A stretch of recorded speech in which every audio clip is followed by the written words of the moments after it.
Hello student, सृष्टि educational institute में आपका बहुत बहुत स्वागत है।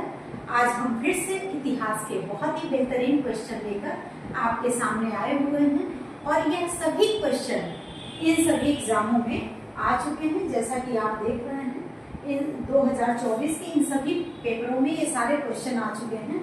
तो चलिए देखते हैं आज का पहला क्वेश्चन। आज का पहला क्वेश्चन है 1910 में यूएसए के सिएटल में यूनाइटेड इंडिया हाउस की स्थापना किसके द्वारा की गई थी। ऑप्शन इसमें चार हैं। चारों ऑप्शन में ऑप्शन बी तारकनाथ दास और जीडी कुमार राइट आंसर है।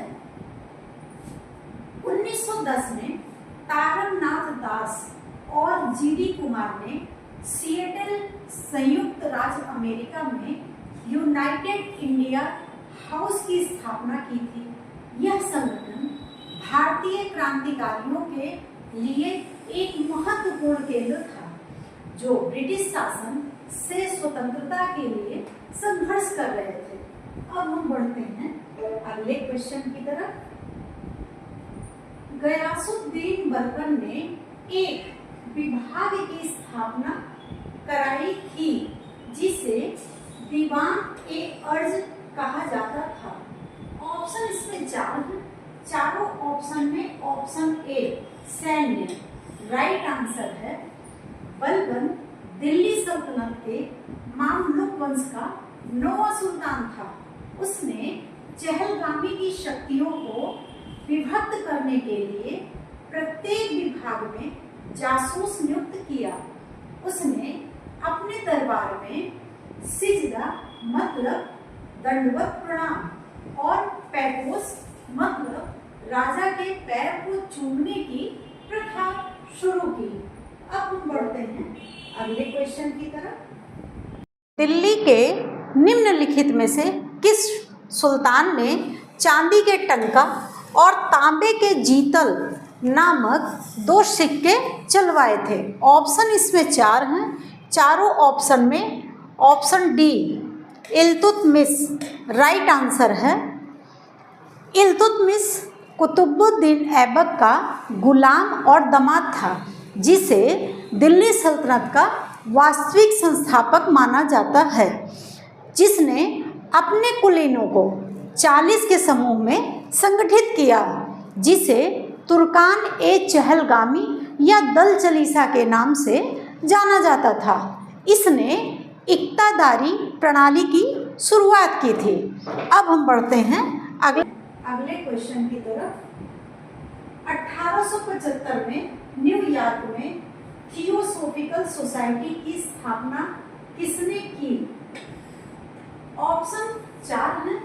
चारों ऑप्शन में option B madam H P. Blavatsky और कर्नल कोलगांव राइट आंसर है। थियोसॉफिकल सोसाइटी ने प्राचीन हिंदू, बौद्ध और पारसी दर्शनों के अध्ययन पर जोर दिया।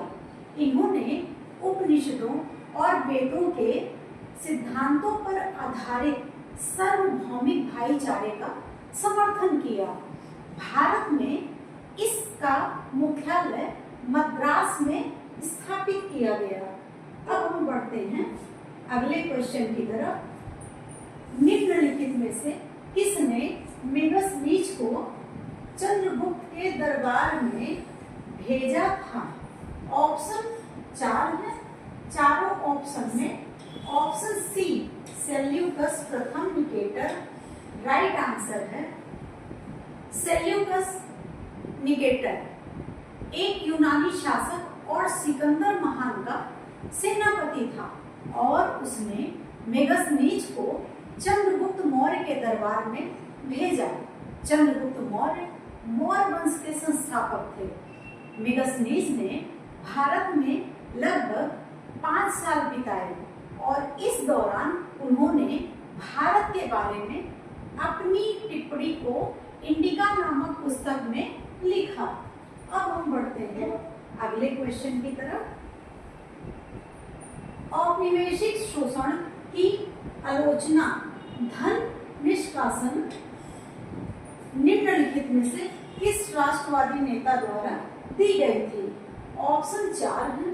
चारों ऑप्शन में ऑप्शन ए दादा भाई नौरोजी राइट आंसर है। Grand old man of India दादा भाई नौरोजी। इन्होंने ट्रेंड ऑफ वेल्थ के सिद्धांत में बताया कि कैसे ब्रिटिश औपनिवेशिक सरकार ने व्यवस्थित रूप से भारत के धन को और संसाधनों को ब्रिटेन ले गए, जिससे भारत आर्थिक रूप से निर्धन हो गया। अब हम बढ़ते हैं अगले क्वेश्चन की तरफ। निम्नलिखित में से किस अधिनियम ने सरकार को राजनीतिक गतिविधियों को दबाने की अपार शक्तियां दी और राजनीतिक कैदियों को बिना मुकदमे के 2 वर्ष तक हिरासत में रखने की अनुमति दी? ऑप्शन इसमें 4 हैं। इन चारों ऑप्शन में ऑप्शन बी रॉलेट एक्ट अधिनियम 1919 यह ऑप्शन आपका राइट आंसर है। रॉलेट एक्ट अधिनियम 10 मार्च 1919 को पारित हुआ, जिसे भारत में राष्ट्रवादी और क्रांतिकारी आंदोलनों को दबाने के लिए ब्रिटिश औपनिवेशिक अधिकारियों द्वारा पेश किया गया था। अब हम बढ़ते हैं अगले क्वेश्चन की तरफ। शिलालेखों के अनुसार पुष्यमित्र शुंग निम्नलिखित में से किस देवता के भक्त थे? ऑप्शन 4 हैं। चारों ऑप्शन में option B Shiva right answer है।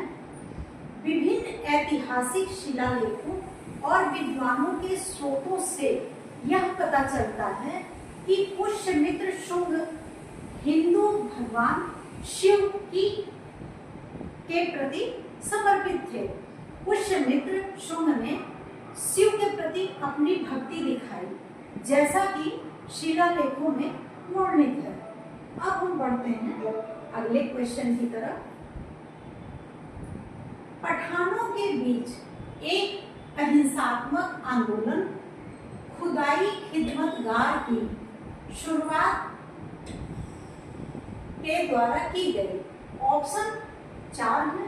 चारों ऑप्शन में option C Khan Abdul Ghaffar Khan right answer है।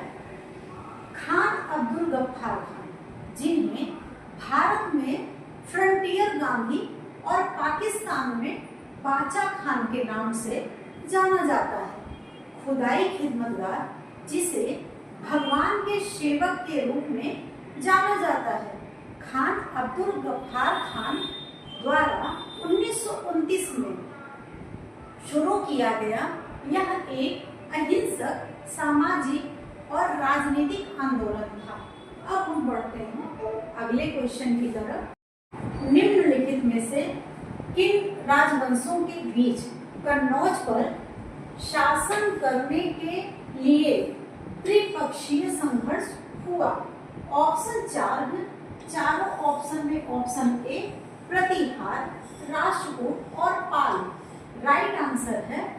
कन्नौज का त्रिपक्षीय युद्ध 8वीं और 9वीं शताब्दी में 3 प्रमुख राजवंशों पाल, प्रतिहार और राष्ट्रकूट के बीच कन्नौज शहर पर नियंत्रण के लिए लड़ा गया था। यह युद्ध 2 शताब्दियों तक चला। इसका मुख्य कारण था कि कन्नौज गंगा नदी किनारे स्थित होने के कारण व्यापार और वाणिज्य का एक महत्वपूर्ण केंद्र था।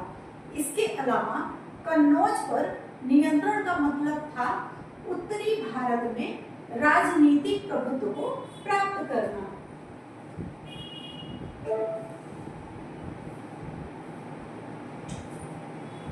जितने क्वेश्चन मैं आपके सामने लेकर आ रही हूँ ये सभी बहुत ही अच्छे हैं। इनका रिवीजन करते रहिए और आने वाली परीक्षाओं के लिए अभी से आप तैयारी में जुट जाइए, मेहनत करिए ताकि आप सफल हो जाएं और आने वाली परीक्षाओं के लिए best wishes. Thank you so much.